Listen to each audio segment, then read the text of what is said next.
함께 보실 하나님 말씀은 하박국서입니다. 하박국서 1장 1절에서 11절까지의 말씀, 구약성경 1302페이지 전으로 있습니다. 하박국서 1장 1절에서 11절까지의 말씀을 드라마 바이블로 봉독하도록 하겠습니다. 선지자 하박국이 묵시로 받은 경고라. 여호와여, 내가 부르짖어도 주께서 듣지 아니하시니 어느 때까지리이까? 내가 강포로 말미암아 외쳐도 주께서 구원하지 아니하시나이다. 어찌하여 내게 죄악을 보게 하시며 패역을 눈으로 보게 하시나이까? 겁탈과 강포가 내 앞에 있고 변론과 분쟁이 일어났나이다. 이러므로 율법이 해이하고 정의가 전혀 시행되지 못하오니 이는 악인이 의인을 애워쌌으므로 정의가 굽게 행하여짐이니이다. 여호와께서 이르시되 너희는 여러 나라를 보고 또 보고 놀라고 또 놀랄지어다. 너희의 생전에 내가 한 가지 일을 행할 것이라. 누가 너희에게 말할지라도 너희가 믿지 아니하리라. 보라, 내가 사납고 성급한 백성 곧 땅이 넓은 곳으로 다니며 자기의 소유가 아닌 거처들을 점령하는 갈대아 사람을 일으켰나니 그들은 두렵고 무서우며 당당함과 위엄이 자기들에게서 나오며 그들의 군마는 표범보다 빠르고 저녁 이리보다 사나우며 그들의 마병은 먼 곳에서부터 빨리 달려오는 마병이라. 마치 먹이를 움키려 하는 독수리의 나름과 같으니라. 그들은 다 강포를 행하러 오는데 앞을 향하여 나아가며 사람을 사로잡아 모으기를 모래같이 많이 할 것이요 왕들을 멸시하며 방백을 조소하며 모든 견고한 성들을 비웃고 흉벽을 쌓아 그것을 점령할 것이라. 그들은 자기들의 힘을 자기들의 신으로 삼는 자들이라. 이에 바람같이 급히 몰아 지나치게 행하여 범죄하리라. 아멘. 함께 읽은 본문의 말씀을 가지고 하박국에게 주시는 응답이라는 제목으로 말씀 나누고 기도하도록 하겠습니다. 오늘부터 우리가 함께 살필 하나님 말씀은 선지자 하박국의 신탁을 받은 하나님의 말씀인 하박국서입니다. 이 하박국이라는 선지자는 남유다의 마지막 시대에 사역을 했던 선지자입니다. 어제까지 살폈던 선지자 호세아가 북이스라엘을 향한 말씀을 선포했던 것과 대조적으로 이 하박국은 남왕국을 향한 하나님의 말씀을 전하는 선지자입니다. 하지만 북왕국이나 남왕국이나 저지른 죄의 모습은 유사한 것을 봅니다. 하나님 앞에 저지르는 그들의 죄들이 우상을 섬기는 것, 그리고 온갖 불의와 부정이 있는 그 모습에서는 별반 차이가 없습니다. 망하는 시기만 다를 뿐이지 하나님 앞에서 저지르는 범죄의 내용은 비슷하다는 것이죠. 그러나 하박국 선지자가 이 위기 상황에서 보이는 반응은 다른 선지서에 등장하는 선지자들과는 조금 다릅니다. 이스라엘 백성들을 향해 하나님의 꾸짖음과 심판의 말을 직접적으로 선포하기보다는 하박국서에 등장하는 하박국의 사역은 하나님과 대화하는 것을 통해 간접적으로 이스라엘 백성에게, 남유다 사람들에게 하나님의 뜻을 보이고 있습니다. 하나님과 그 문제를 놓고 대화를 나누는 장면이 등장해요. 하박국서는 나라의 위기 상황을 보고 하나님께 질문을 던지는 장면으로 시작됩니다. 지난달에 우리가 함께 묵상했던 욥기 말씀과 같이 세상에 만연한 악의 문제를 놓고 하나님, 어떻게 세상에 이렇게 악인들이 활개를 칠 수 있습니까? 라고 질문을 하는 장면이 등장하는 것입니다. 세상에 만연해 있는 악의 문제, 그리고 악을 행하는 사람들이 오히려 풍요와 번성을 누리는 문제를 가지고 하나님 앞에, 하나님, 어떻게 이런 일이 세상에 허락될 수 있습니까? 하나님이 다스리시는 세상에 이런 일이 어떻게 허락될 수 있습니까? 라는 것을 질문하는 것이죠. 또한 그런 모순 앞에서 하나님에 대해, 그리고 그 다스림에 대해서 믿을 수 없고 인정할 수 없다고 말하는 사람들의 틈바구니 속에서 하나님의 뜻이 무엇인지를 묻는 선지자의 질문으로 말씀이 출발하게 됩니다.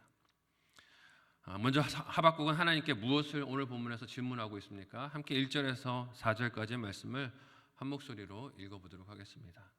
같이 읽습니다. 시작. 선지자 하박국이 묵시로 받은 경고라. 여호와여, 내가 부르짖어도 주께서 듣지 아니하시니 어느 때까지리이까? 내가 강포로 말미암아 외쳐도 주께서 구원하지 아니하시나이다. 어찌하여 내게 죄악을 보게 하시며 패역을 눈으로 보게 하시나이까? 겁탈과 강포가 내 앞에 있고 변론과 분쟁이 일어났나이다. 이러므로 율법이 해이하고 정의가 전혀 시행되지 못하오니 이는 악인이 의인을 애워쌌으므로 정의가 굳게 행하여 짐이니이다. 아멘. 1절은 지금부터 하박국이 하게 되는 말이 하나님께 받은 묵시의 내용으로 그것이 내용이 경고인 것을 알리고 있습니다. 여기서 묵시라는 말은 하나님에 의해서 주어진 신탁의 말씀이라는 뜻입니다. 그런 의미와 함께 무게 혹은 거기서 파생된 동사인 높이다라는 뜻도 그 가운데 포함이 되어 있습니다. 하나님께서 선지자에게 맡겨주신 것을 소리 높여서 말을 바라고 있는 것이 지금부터 하박국이 하는 말이라는 뜻입니다. 이를 받은 하박국은 하나님께 그가 볼 때 이해가 가지 않는 현실의 문제와 하나님의 반응을 질문으로 묻습니다. 하나님 어떻게 악이 이 세상에서 이렇게 활개를 치고 있습니까? 하나님 어떻게 이 세상에서 고요하고 침묵하고 계십니까? 라고 묻고 있죠. 마치 지난 욥기 속에서 욥이 부르짖었던 것처럼 하박국 선지자도 하나님께 그렇게 부르짖었지만 하나님이 듣지 않고 계십니다 라고 탄식하고 있어요. 이게 무슨 뜻을 보여줍니까? 하박국이 지금까지 하나님께 많이 기도했다는 뜻입니다. 고난의 문제를 가지고 하나님께 많이 기도했고 부르짖었고 하나님의 도움을 간청했지만 악의 문제는 전혀 이 현실 세계에서 해결된 것이 없다는 뜻이죠. 그만큼 선지자가 악의 문제에 대해서 마음 아파했던 것을 볼 수 있습니다. 그만큼 당시 사회가 악으로 치닫고 있었으며 폭력과 다툼과 분쟁이 가득했던 것이에요. 4절에서 하박국은 이런 혼란스러운 사회 형편에도 불구하고 율법은 해이하여지고 정의는 시행되지 못하였습니다 라고 현실을 개탄하고 있습니다. 여기서 율법이 해이했다는 것은 말씀을 순종하고 실행하려는 마음과 열정이 식어져서 불순종이 상식이 되어버렸습니다 하는 뜻입니다. 하나님 말씀이 들려도 아 그렇지 하고 머리는 끄덕이지만 순종하는 자가 없다는 것이죠. 내 삶을 돌이켜야 한다는 것을 깨닫기는 하지만 그것을 시행하는 자가 없다는 것입니다. 정의가 전혀 시행되지 못한다는 것은 죄가 사회 전반에 너무 짙게 깔려서 회복 불능 상태에 빠졌다는 뜻입니다. 그만큼 세상의 다수가 악을 행하는 것을 상식으로 여긴다는 것이죠. 법 안 지키는 것이 상식이 된 시대가 되었다는 것입니다. 이는 사회 전반에 대한 선지자의 탄식이기도 하지만 사회에서 바른 소리를 들려주어야 할 제사장들과 종교 지도자들이 입을 다물어 버렸다는 뜻이기도 합니다. 그들이 입을 열어 이렇게 살아서는 안 됩니다 라고 외쳐야 하지만 그들의 품에 들어오는 돈 때문에 이익 때문에 입을 다물고 그렇게 살아도 괜찮습니다. 하나님이 복을 주실 것입니다 라고 모든 것을 덮어놓는 세상이 되었다는 그들의 직무유기에 대한 선지자의 토로이기도 합니다. 누구도 그 상황에서 잘못이라고 말하려고 하지 않고 오히려 종교적인 의식이나 행위들을 사용해서 그 죄와 잘못들을 덮어두고 방치하는 일들이 일상이 되었다는 것입니다. 하박국 선지자는 이런 온 나라의 죄악과 무감각한 현실 앞에서 하나님을 향해 어느 때까지 가만히 계시겠습니까? 라고 이런 끔찍한 형편이 언제까지 지속되어야 합니까? 라고 묻고 있는 것입니다. 하나님의 대답을 바라는 것이지요. 이때 하나님께서 하박국에게 무엇을 대답하십니까? 함께 오늘 본문 5절에서 6절까지의 말씀을 한 목소리로 읽어보도록 하겠습니다. 같이 읽습니다. 시작.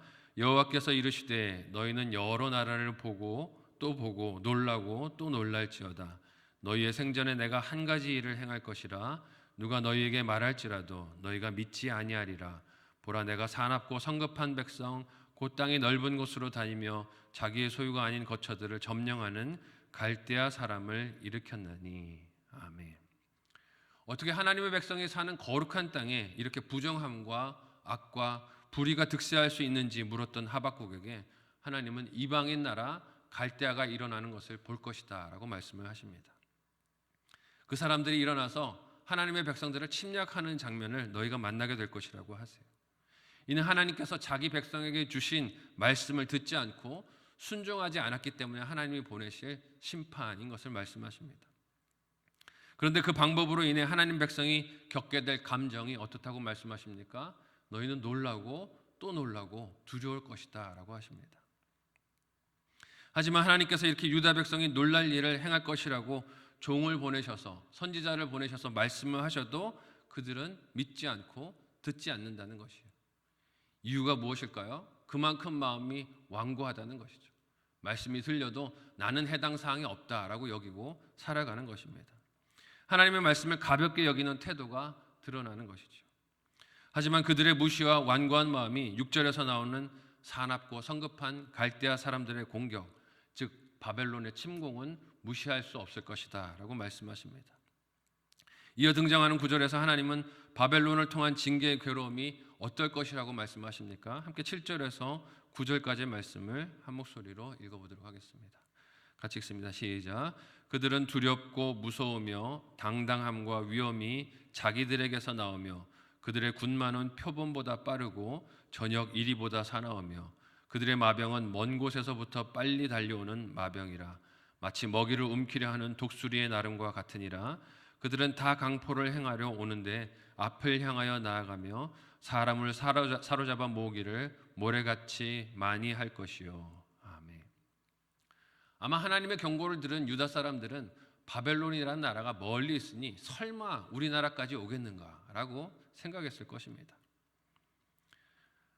지리적으로 멀리 떨어져 있는 나라라는 특징 때문에 안심하는 마음도 있었을 것이고 그토록 큰 강대국이 자기들 같이 작은 나라를 관심을 가질 리가 없다라고 낙관론을 가지고 기대를 하고 있었을 것입니다.